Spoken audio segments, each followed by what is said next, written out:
"We're done," Kyle texted. "Get your stuff from the storage unit." I stared at my phone in disbelief, the harsh glow of the screen illuminating my exhausted face in the dim hallway of my apartment building. Well, what used to be my apartment. The new lock on the door gleamed mockingly in the overhead light, as foreign to me as the coldness in Kyle's message. My name is Samantha Delaney. I'm 47 years old, and I just spent 10 days sleeping on waiting room chairs while my sister Vanessa recovered from emergency surgery. 10 days of hospital cafeteria sandwiches and vending machine coffee. 10 days away from my husband of 15 years. And apparently, that was all it took for him to decide our marriage was over. I sank down against the wall, my legs suddenly unable to support my weight. The security light in the hallway flickered, casting strange shadows across the floor. I scrolled through the rest of Kyle's messages with trembling fingers. "I've moved your things to Unit 23B at Westside Storage. Keys under the mat. I pawned your jewelry. It wasn't worth much anyway. Sold the Toyota. You never drove it. My grandmother's antique locket. My wedding ring. The pearl earrings Kyle had given me on our 10th anniversary. All gone. The car I'd saved for years to buy. The one thing that was truly mine. Sold without my knowledge or consent." I pressed my hand against the door that had once opened to the life we'd built together. Teaching positions at the same high school. Weekend trips to Lake Tahoe. Quiet evenings grading papers side by side. 15 years of memories, now locked behind a door I couldn't open. Something cold and hard settled in my chest. In the silence of that hallway in Reno, Nevada, I made a decision. I would not scream. I would not beg. I would not call him 60 times in a row or camp outside the apartment. Instead, I typed back one message. "You'll regret this." Then I blocked his number. I found the storage key right where he said it would be and drove across town in a taxi. Unit 23B was small and dusty, containing nothing but a few cardboard boxes and garbage bags. My books, my clothes, some kitchen utensils he didn't want. 15 years of marriage reduced to less than 100 cubic feet of discarded items. That night, I stayed at a cheap motel near the hospital so I could visit Vanessa in the morning. As I lay on the scratchy bedspread staring at the water stains on the ceiling, I realized something that should have terrified me, but instead felt strangely liberating. I had nothing left to lose. I never expected to be starting over at 47, but life has a way of surprising you. Sometimes the surprise is a knife in the back. Kyle and I met at a teachers' conference in Sacramento 20 years ago. He taught physical education while I taught art. We bonded over our shared frustration with budget cuts and administrators who didn't understand the importance of creative expression in education. Kyle was charming back then, the kind of person who remembered everyone's name and never forgot a birthday. The kind of person who brought me coffee every morning just the way I liked it, and helped me hang student artwork before school exhibitions. The kind of person I thought would never abandon me. Our marriage wasn't perfect. Whose is? We'd been going through a rough patch ever since Kyle didn't get the athletic director position he'd been eyeing. He became withdrawn, spending more time at the gym and less time with me. I suggested therapy, but he dismissed the idea, saying we just needed time to figure things out. Then Vanessa's appendix ruptured, and everything changed. My sister had no one else. Our parents were gone, and she'd never married. I couldn't leave her alone in that hospital, fighting for her life. I thought Kyle understood that. I thought 15 years of marriage had earned me at least that much trust. I was wrong. The morning after I found myself locked out, I sat in Vanessa's hospital room, trying to keep my voice steady as I told her what happened. "That absolute bastard," she whispered, her face still pale from surgery. "I'll kill him." "No," I said, surprising myself with how calm I felt. "You need to focus on getting better. I'll figure this out." "Where will you go? What will you do?" The monitors tracking her heart rate beeped faster, reflecting her distress. I took her hand, feeling oddly protective despite being the one whose life had just imploded. "I've got some savings. Not much, but enough to rent a small place for a few months. And I've been thinking about that arts administration program at the university.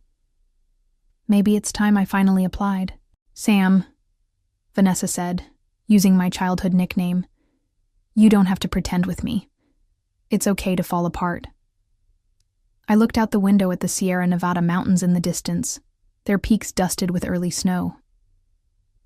"I'm not pretending," I said. "I'm just done wasting time on someone who could throw away 15 years so easily." That evening, I found a small studio apartment I could afford on my teacher's salary. It was close to the school where I taught and had just enough room for my reduced belongings. As I unpacked my few remaining possessions, I discovered something Kyle had overlooked: my portfolio of digital artwork, backed up on an external hard drive. 3 months after Kyle changed the locks, I received divorce papers in the mail.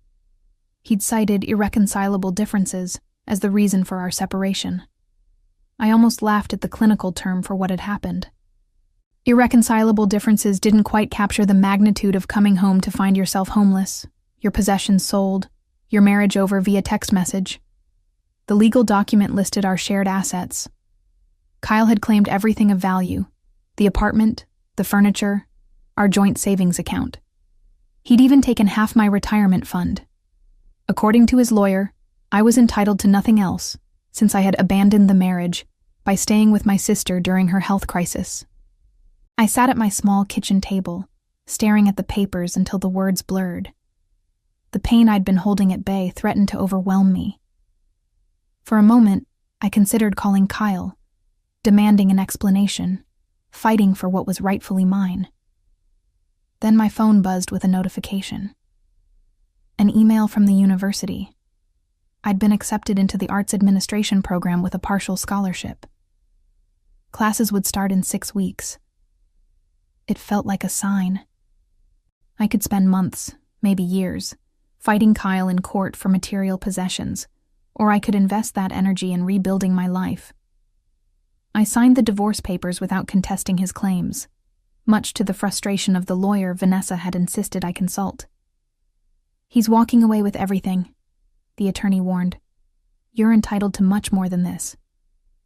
"I know what I'm entitled to," I replied, "and I'll get it back my own way." That night, I called my principal and resigned from my teaching position, effective at the end of the semester. 20 years in the public school system ended with a 10-minute conversation. I felt a momentary pang of regret for the students I'd leave behind, but I knew this was necessary. I couldn't risk running into Kyle in the faculty lounge or the parking lot. I couldn't teach in a place where people would whisper about my failed marriage. When I told Vanessa my decision, she was skeptical. "You're letting him win," she argued. "That school was your life before him." "That's the problem," I said. "Everything in Reno reminds me of Kyle.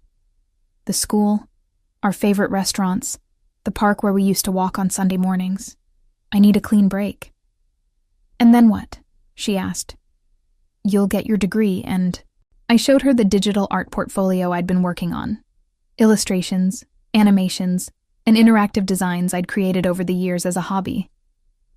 There are art therapy programs around the country using digital tools to help people process trauma, I explained. I've been researching them. With my teaching background and this degree, I could develop something similar. Vanessa studied my work, her expression softening. "These are beautiful, Sam, but art therapy programs take years to establish, and you need to eat in the meantime." "I've applied for a night job at the university library," I said. "Between that and my scholarship, I'll manage. I have to try, Van. I need something that's completely mine." As I left her house that evening, the winter sun setting behind the mountains, I felt the first stirrings of something I hadn't experienced since finding that new lock on my apartment door. Hope. My new life developed a rhythm. Days in class, evenings at the library, late nights working on my portfolio. I barely had time to think about Kyle or what I'd lost, which was exactly what I needed. 6 months into the program, I was approached by Professor Winters after her grant writing seminar. She was a formidable woman in her 60s with silver hair and piercing blue eyes that seemed to look straight through you. "Your project proposal was exceptional," she said, her tone matter of fact. "The digital art therapy concept has potential." "Thank you," I replied, trying not to show how much her approval meant to me. "There's a summer fellowship available through the Carson Foundation. It provides funding for innovative arts initiatives with social impact." She handed me a brochure. "The deadline is next week. I suggest you apply." That night, I stayed up until dawn refining my proposal. An accessible digital art therapy program designed for people experiencing major life transitions, divorce, bereavement, illness. Users would move through guided creative exercises that helped them process their emotions through visual expression. I called it Canvas Art Therapy Reimagined. 2 months later, I received the fellowship. It wasn't life-changing money, just $15,000, but it was enough to develop a pilot version of the program. I hired a programmer from the computer science department to help build the platform and spent every free moment creating content. By the time I graduated with my master's degree, Canvas was ready for limited release. We invited 50 participants to test the program: cancer patients, recently divorced individuals, people who had lost loved ones. Their feedback was overwhelmingly positive. "For the first time, I could express what I was feeling without having to find the words," wrote one participant. "I look forward to my Canvas time every evening," wrote another. "It's helping me rebuild myself." I secured a small office space in downtown Reno with the last of my fellowship funds. It wasn't much, just a desk, a computer, and a view of the city where my old life had unraveled. But it was mine. I launched Canvas officially on the 1-year anniversary of the day Kyle had changed the locks. The first month brought 30 subscribers. The second month, 50. By the third month, we had over 100 people using the platform regularly. It wasn't enough to support me financially. I still worked at the university library 4 nights a week. But it was growing. Then came the email that changed everything. "Ms. Delaney, I'm a producer with National Morning. One of our staff members has been using your Canvas program to cope with her mother's cancer diagnosis, and she's shared her experience with our team. We're interested in featuring Canvas in our Innovations in Mental Health segment. Would you be available for an interview?" My hands shook as I read the email. National Morning was watched by millions of people across the country. This kind of exposure could transform Canvas from a struggling startup to a recognized brand overnight. I immediately called Vanessa. "This is it," she said, her voice vibrating with excitement. "This is how you show Kyle what he threw away." I paused, realizing something important. "I haven't thought about Kyle in months," I said slowly. "This isn't about him anymore. This is about what I've created." And it was true. Somewhere along the way, in the late nights and early mornings, in the code reviews and content creation, in the feedback sessions and grant applications, I had stopped defining myself by what I'd lost. I had become someone new, someone I liked better than the woman who had been so devastated in that hallway. The day before the interview was scheduled to air, I received an unexpected visitor at my small office. Janet, my former colleague from the high school art department, stood in the doorway, looking uncomfortable. "I hope you don't mind me stopping by," she said.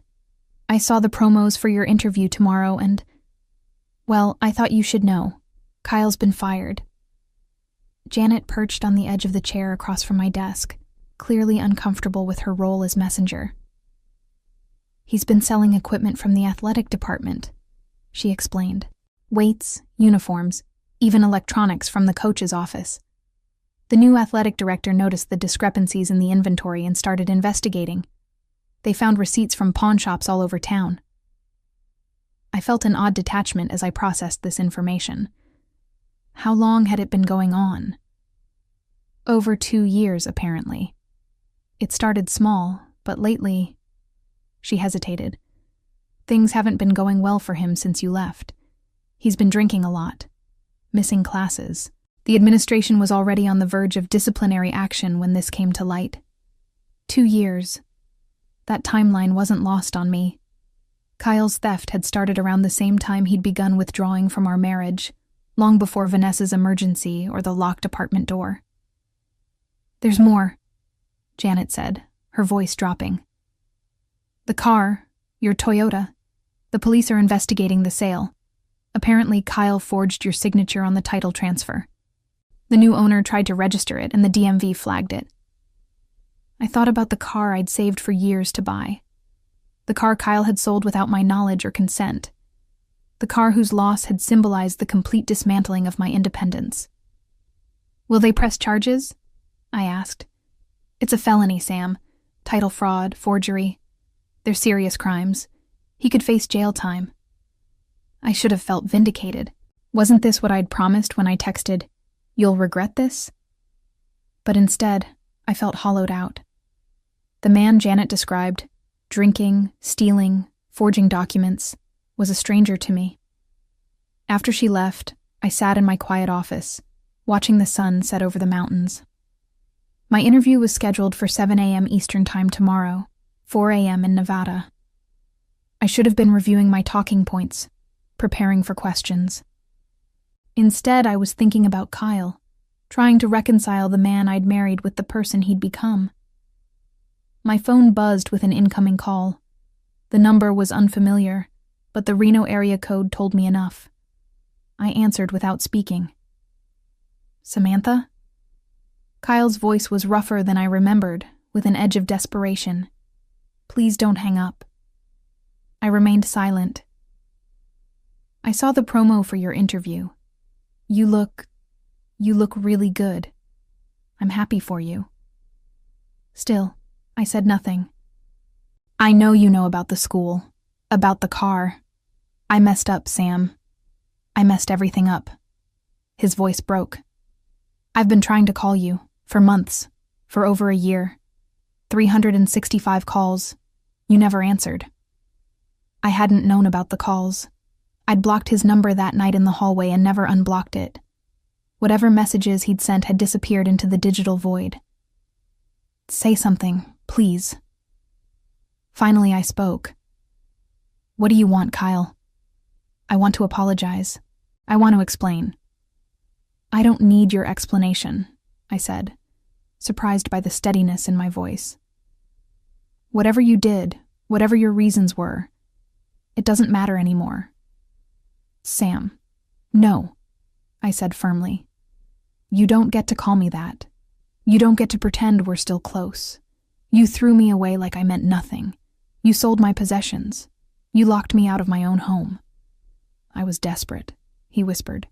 "I had gambling debts. I was scared and stupid and—" "Stop," I interrupted. "I'm not interested in your excuses. You made your choices.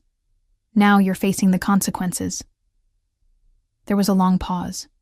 When he spoke again, his voice was hollow.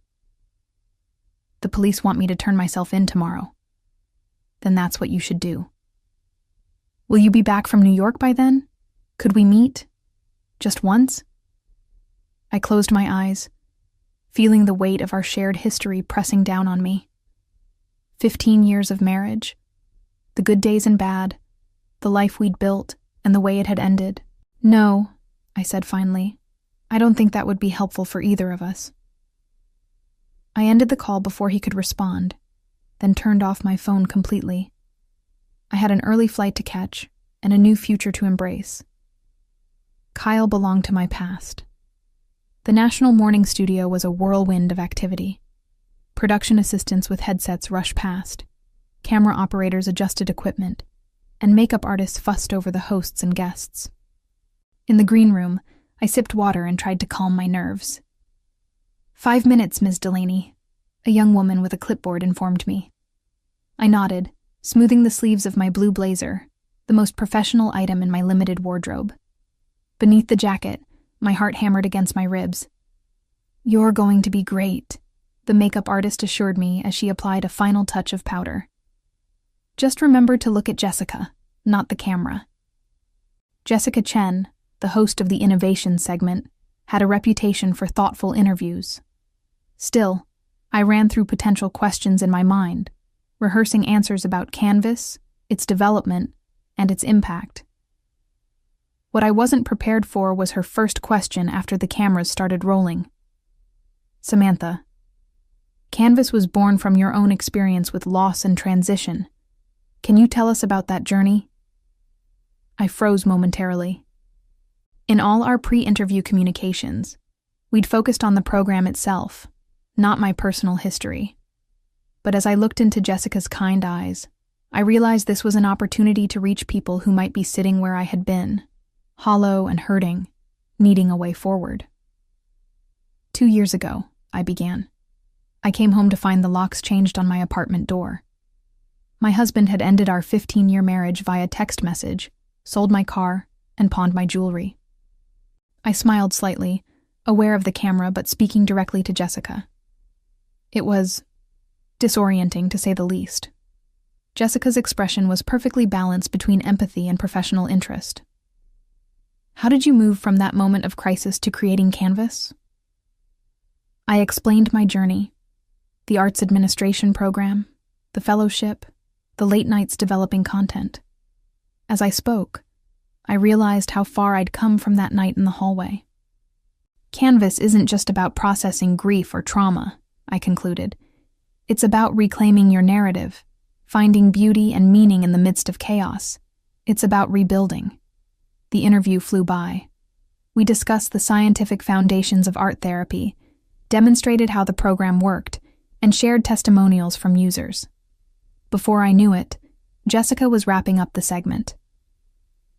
Canvas is currently available for individual subscribers, but you have bigger plans, correct? I nodded. We're launching an institutional platform next month for hospitals, counseling centers, and schools. We've already partnered with 3 major healthcare networks to offer Canvas to their patients. Impressive growth for a program that began as a personal healing journey. Thank you for sharing your story with us today, Samantha. As the cameras stopped rolling, Jessica leaned over. That was fantastic. You're a natural. Back in the green room, I checked my phone. It had been less than 5 minutes since the segment aired, but my inbox was already filling with messages. The Canvas website had crashed from the traffic surge. My personal email contained interview requests from 3 other news outlets and 14 partnership inquiries from healthcare providers. Among them was a message with the subject line, "I saw you on TV." It was from Kyle. My finger hovered over the delete button, but something made me open it. I'm turning myself into the police this morning. I don't expect forgiveness. I just wanted you to know that I truly am sorry, and seeing you succeed is the one bright spot in all of this. You deserve every good thing that's coming your way. Goodbye, Samantha. I closed the email without responding. Whatever closure Kyle needed, he would have to find it without my help. I had a crashed website to fix, interviews to schedule, and partnerships to evaluate. I had a life to live, one that no longer revolved around the man who had once thought he could discard me. 2 years after the national morning interview, Canvas had become more successful than I ever imagined. We had offices in Reno and San Francisco, a team of 20 employees, and over 1.5 million users worldwide. Our institutional platform was being used in hospitals across the country, and we'd recently launched a specialized program for veterans with PTSD. I was in New York again, this time to accept an award at the Digital Health Innovation Gala. The event was being held at an elegant hotel ballroom filled with healthcare executives, tech entrepreneurs, and investors. As I sat at my table, watching other honorees give their speeches, I felt a mixture of pride and disbelief. How had the broken woman in that hallway transformed into this person, the founder and CEO of a thriving company, about to receive recognition from industry leaders? And now, announced the host, the Impact Award for Mental Health Innovation goes to Samantha Delaney, creator of Canvas. The applause was thunderous as I made my way to the stage. From the podium, I could see hundreds of faces looking back at me, including James, my partner of 8 months, who was beaming from our table. Thank you, I began, my voice steady and clear. Canvas was born from necessity. When my life fell apart, I needed a way to put the pieces back together. What I discovered was that creativity isn't just an escape, it's a pathway to healing. As I continued my speech, something caught my eye at the back of the room. A familiar figure standing near the exit, watching intently. Kyle. Older, thinner, his once confident posture now slightly hunched. I didn't falter. I didn't acknowledge him. I simply continued speaking about Canvas, about our vision for the future, about the millions of people we hope to help. In closing, I'd like to share something a user wrote to me recently. Canvas helped me realize that my story didn't end with my loss. It was just the beginning of a new chapter. That's what I hope Canvas offers to everyone who uses it, not just healing, but the chance to rewrite their story. The audience rose in a standing ovation. From the corner of my eye, I saw Kyle slip out the door, disappearing as quietly as he had appeared. After the ceremony, James and I were mingling with guests when an event coordinator approached me. "Ms. Delaney, there's someone who would like to speak with you privately. He says it's important." I knew who it was before she described him. "Tell him I'll meet him in the lobby in 5 minutes." James looked concerned. "Everything okay?" "It's fine," I assured him. "Just some unfinished business. I won't be long." Kyle was sitting on a bench near the hotel's grand entrance, looking out of place in his worn suit among the polished marble and crystal chandeliers. He stood when he saw me approach. "Congratulations," he said, his voice hoarse. "I read about the award in the business section. I hope you don't mind that I came." "How did you get in?" I asked. I told them I was with Oak Ridge Health. "They're one of your partners, right?" A ghost of his old smile appeared. "I've been following your success." I felt nothing. Not anger, not satisfaction, not even pity. Just a profound neutrality, as if I were speaking to a stranger who happened to share some of my memories. "I served 14 months, he said when I didn't respond. "Got out early for good behavior. I'm working construction now. It's honest work." "I'm glad to hear that," I said, and I meant it. I didn't wish him ill. I just didn't wish him anything at all. "I keep thinking about what I threw away," he continued. "Not just our marriage, but the person you were becoming. I could have been part of this." He gestured vaguely toward the ballroom. "No," I said gently. "You couldn't have. This happened because you left." His face registered surprise, then understanding. Canvas, my success, my new life. None of it would have existed if he hadn't locked me out that night. "I should go," I said. "My partner is waiting." "You're happy?" he asked, the question barely audible. I looked back toward the ballroom, where James was chatting with colleagues, where my award sat gleaming on our table, where my future continued to unfold.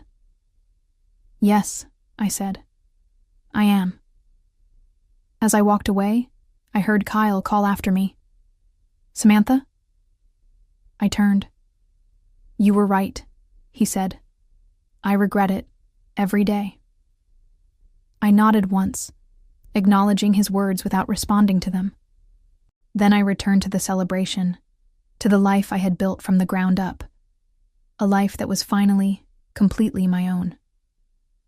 Looking back at my journey, from that desperate night in the hallway to becoming the founder of a successful company, I realized that sometimes the best revenge isn't about making someone else suffer. It's about ensuring they can see exactly what they lost.